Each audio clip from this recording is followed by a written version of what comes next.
Great nostalgia critic. The entire costume party was ruined. I thought we agreed that you were going to be Darth Vader and I was going to be the shadowy puppet master dark overlord that controls you, just like in real life.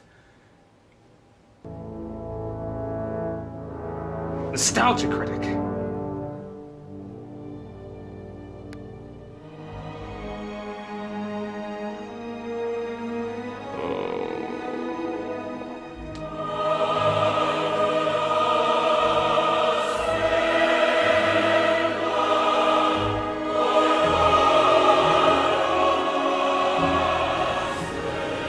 Nostalgia critic, can you hear me? Yes, my brother. I apologize. I passed out after I thought I heard news that there was another animated Titanic movie. Oh, but I'm afraid in your rage you have forgotten that there is another Titanic movie, and it is your job to review it. It can't be. I reviewed it already.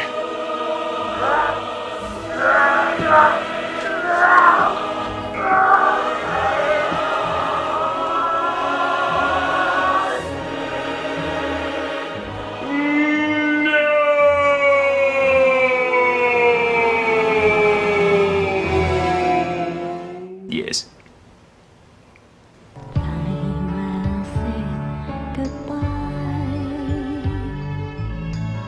Yes, ladies and gentlemen, it appears there's another feature-length ripoff of James Cameron's Titanic. I can't believe I live in a world where two of these exist.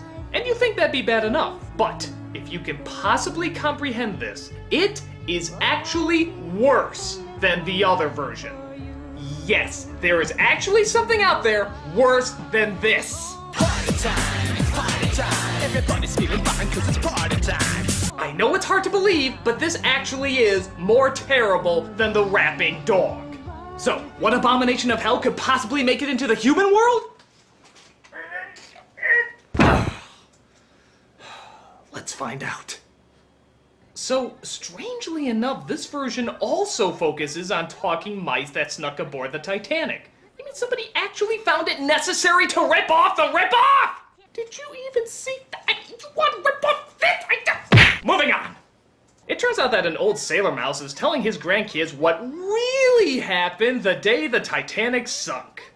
Tragic ending to the maiden voyage of the Titanic. 100 missing. A lot of people died, huh? The truth of the matter is that those missing persons were never really missing. It's a long and complicated story. Really? So that's how you're starting this movie out, by saying the hundreds of people that died on the Titanic didn't really die on the Titanic. It's all a misunderstanding. One of these days I'll tell you the whole story.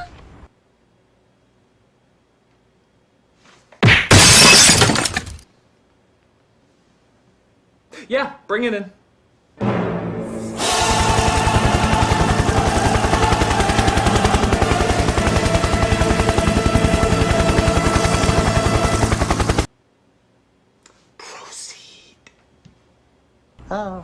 All right, youngsters, you've talked me into it. I'll tell you the whole story. Yes, please do! My curiosity for this story that involves everyone surviving one of the biggest disasters in the world is really quite fucking peaked! It all began long ago in England. So of course, we go into a flashback that shows Grandpa as a much younger mouse who was a sailor on the Titanic. But hey, if having a flashback isn't similar enough to that other film, what do you say we have an exact shot replica for the reveal of our leading lady? Magnificent. Simply breathtaking. This is Elizabeth. She's excited to be on Titanic except for one tiny little detail. She has to marry a man that she doesn't love. Yeah! Sound fucking familiar? Though to be fair, even though Billy Zane was basically a cartoony bad guy, they at least tried to make him look like a civilized gentleman. Here, they just slapped on an eye patch, an evil mustache, and anything else that would make him look like a James Bond villain. That or the boss from Harvey Birdman. I'd rather die than marry that horrifying, disgusting old serpent. Elizabeth, don't be impertinent. You have a position to keep up.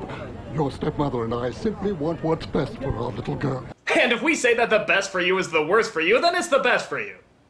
But at least the stuff with the cute little talking mice will be fun, right? Wrong. All these mice do throughout most of the movies talk about ship protocol.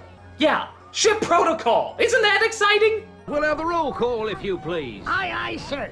Mr. and Mrs. Angus Wallace Bruce McMouse. Mr. and Mrs. Porrig Liam O'Rat and 2 children, Juan and Evita Raton with offspring, Jean-Luc and Francois Ratatouille, and the Mousetti family from Sicily, featuring Parmigiano, Pecorino, Gorgonzola, Provolone, Fontina, Caciocavallo, Ricotta, Mozzarella, Herr Heinrich and Frau Greta von Mauskaiser with adjunct Shlomo and Becky Boydsil, and the Silva Pereira Kenzo family from Recife, with 2 children, Ronnie and Estrella. Let's look lively now with the boarding procedures. So we go up that rope, is that it? It's a right idea, but you have to learn sailor talk. Only landlubbers call that a rope. To us, it's an hawser. Hey, remember when we used to just sneak aboard and eat shit? Can we go back to those days? So Elizabeth comes across a group of gypsies led by Tuxedo Mask here, who tells his dog to try and get Elizabeth's attention. Come here, boy. Good boy. What a lovely soft coat you have. Here, that's better, isn't it?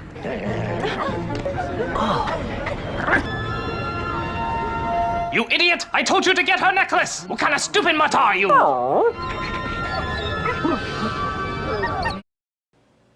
Well, you suddenly got creepy. I'm very sorry, sir, but the animal must be kept on a leash. My good man, you happen to be addressing Don Juan Tenorio de Ariarte Gonzalez Leon. God damn, who goes around with 6 names? Prince of Andalusia, but Prince does not travel with animals, you imbecile! Oh, and I have to add Prince to that too? Yeah, fuck it, I'm calling him Joe. Now step aside and let us board.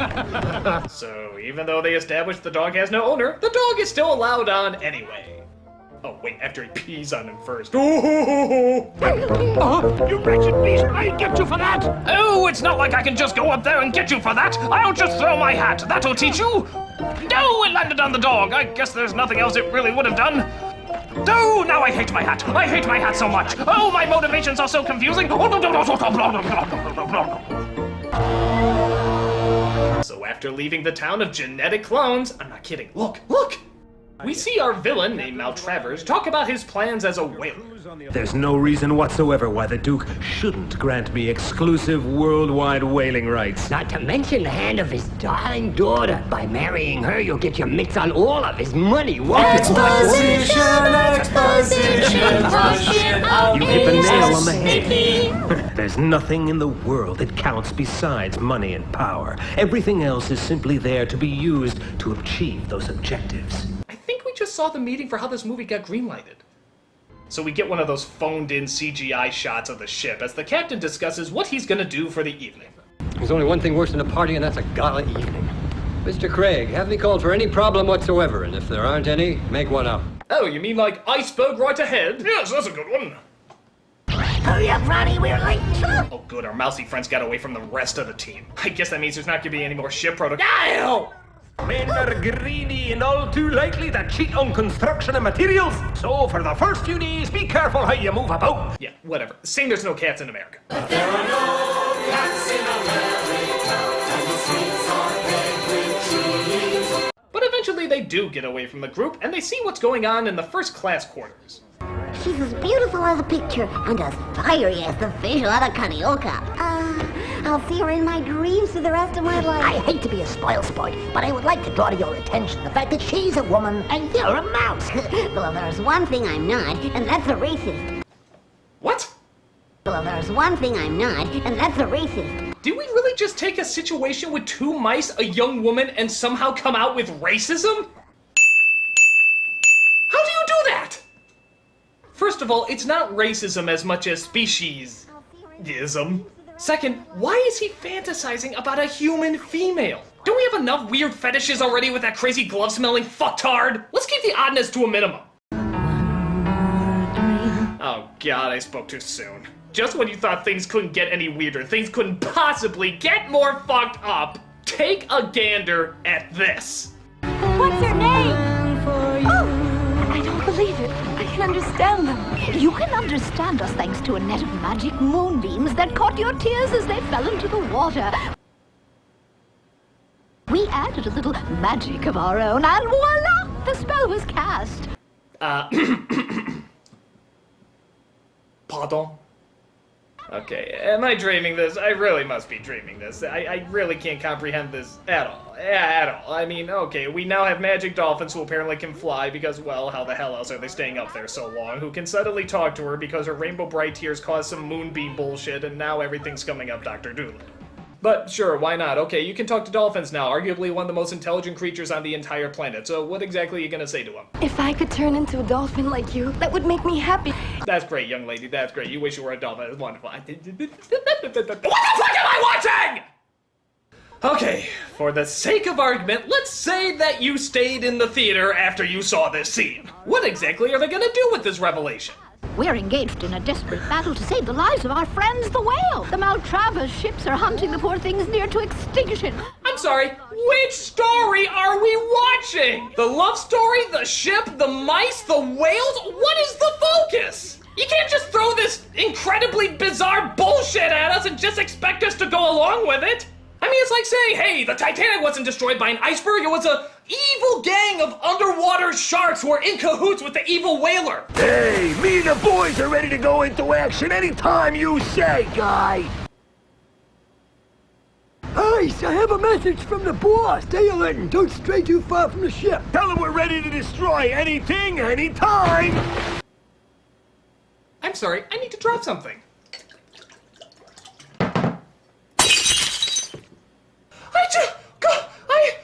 You can't, you really, oh! I'm sorry, I can't get through this in one sitting. If you'll excuse me, I'm gonna take the occasional break to look at myself in the mirror and cry.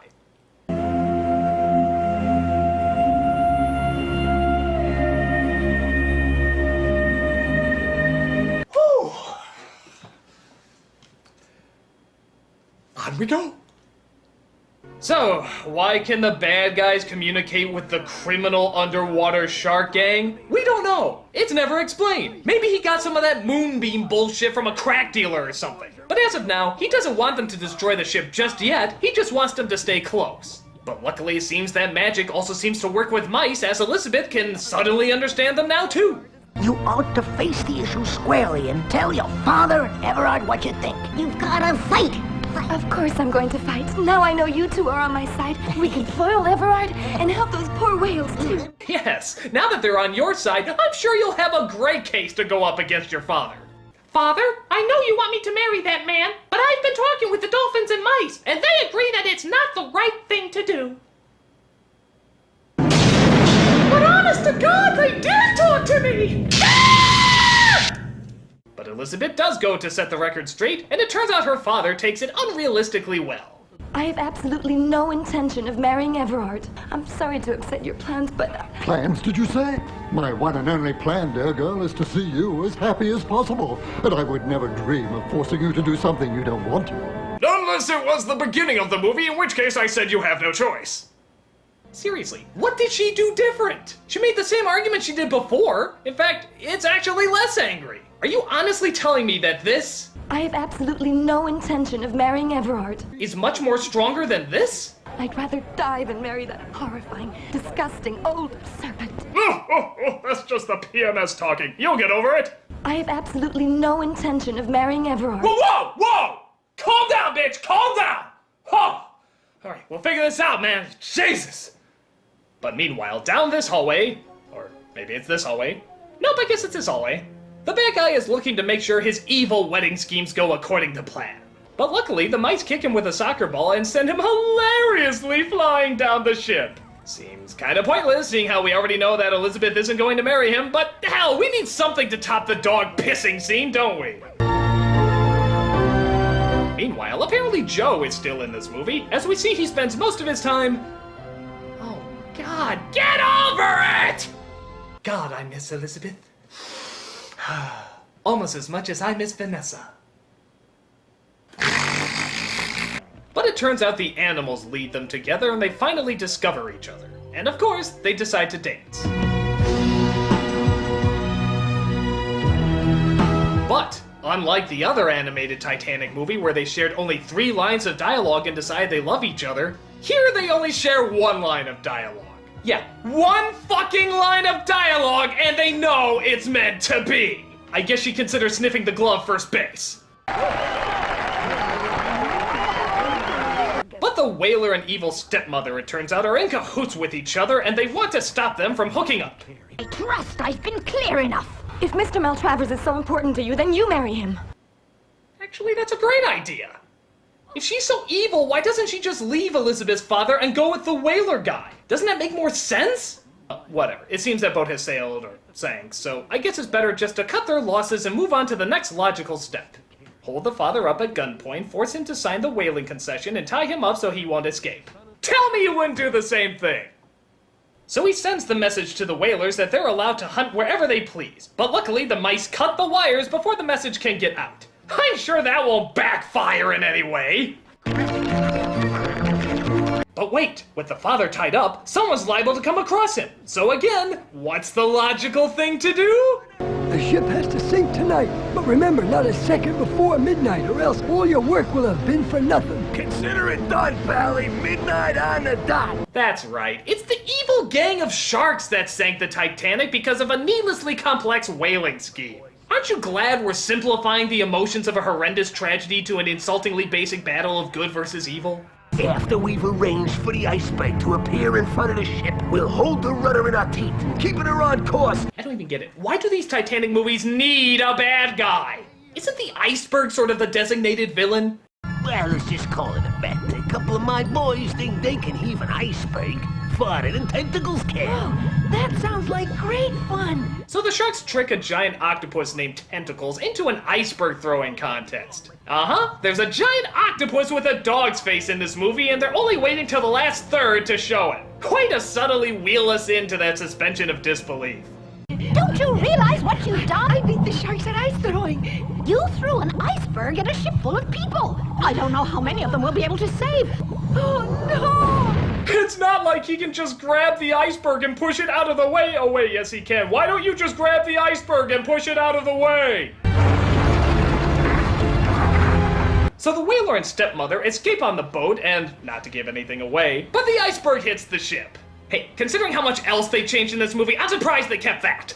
They're sure to send out an SOS. Maybe there's a ship near enough that can make it in time to help us. Oh my goodness, we cut the wire! You didn't repair it after? That's against every rule of the Seamouse Maritime Union! We spent 2 hours talking about ship protocol and you didn't even follow it? A pox on you! So they try to fix the wires with the help of another mouse named Camembert. Get it? It's a cheese! But the wires won't stretch far enough, so there's only one thing to do.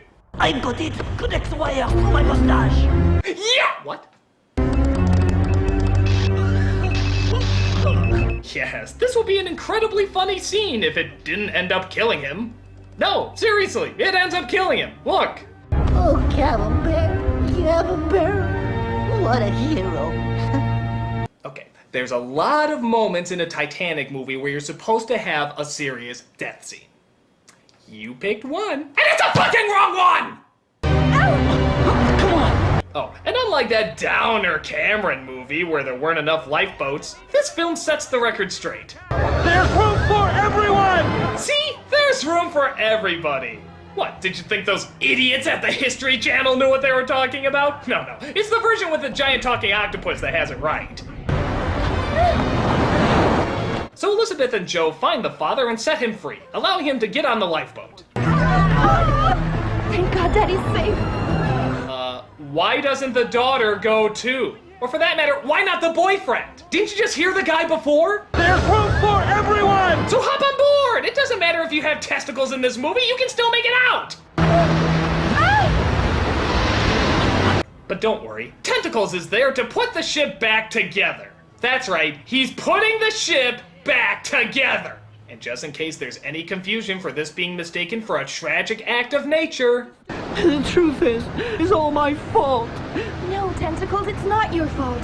This all happened because of an evil, greedy human being. You heard it right there, folks! It was all because of an evil human being. The realities of life don't play here. Hey, the next time a family member dies, just tell your kid a whaler did it. It's all cool. I mean, hey, as long as you can fucking blame something!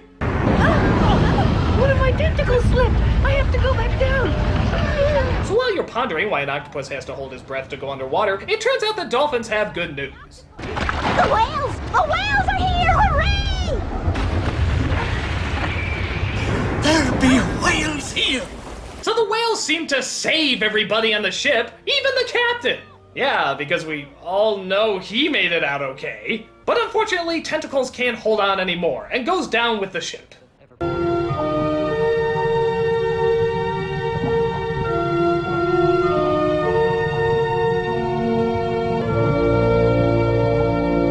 That sucks. But we have a wedding to cut to. That's right, Elizabeth and Joe finally got married, as did Grandpa Mouse and that blonde who he only shared one line with. Seriously, do these guys ever start a dialogue? When suddenly, their attention is drawn to the river. I have the most wonderful surprise for you! That's right, Tentacles is alive! And look, even Camembert, with no explanation whatsoever, somehow made it out okay. I thought you were dead. Nope. Tentacles is alive! Look out there on the whales! All the others are alive too! That's right, even though there were no whales or people in that shot you just saw, apparently everybody made it out alive. Thank God this isn't the least bit insulting to the hundreds of people who tragically lost their lives, or else this could possibly be the worst thing we ever produced as a species. Tentacles, you are a true hero.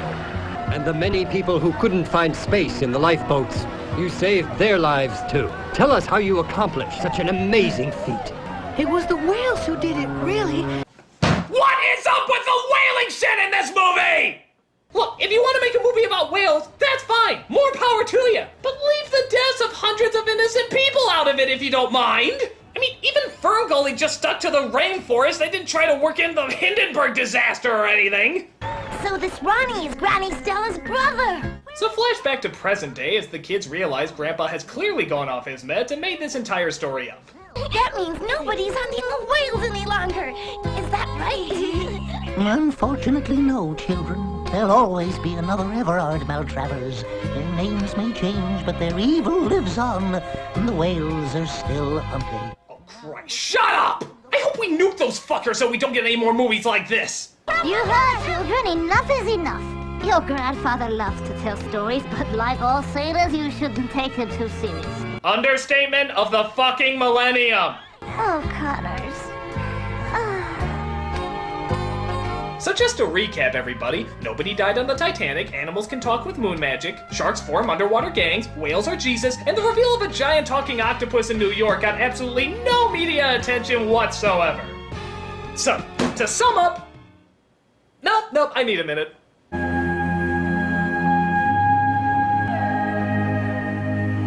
Okay. Can you see why this is worse than the other one?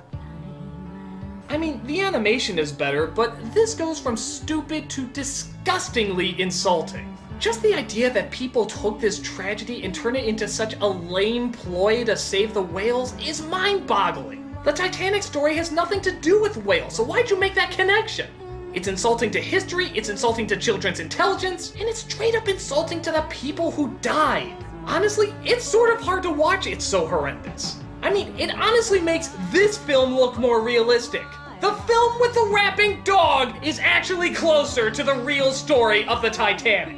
That is a new low for a kids movie to sink. It's beyond shit, and my guess is it'll take days before you stop feeling unclean from it. My only hope is that people will finally learn their lesson and stop making animated spin-offs off this shit.